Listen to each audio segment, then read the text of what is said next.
শাহরুখ খান তার সম্প্রতি মুক্তি পাওয়া চলচ্চিত্র জওয়ানে অভিনয়ের জন্য জাতীয় পুরস্কার পেয়েছেন।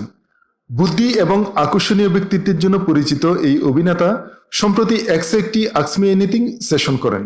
সেখানে তিনি বক্তাদের সাথে যুক্ত হন এবং তার ট্রেডমার্ক হাস্যরস ও অকপটতার সাথে তাদের প্রশ্নের উত্তর দেন।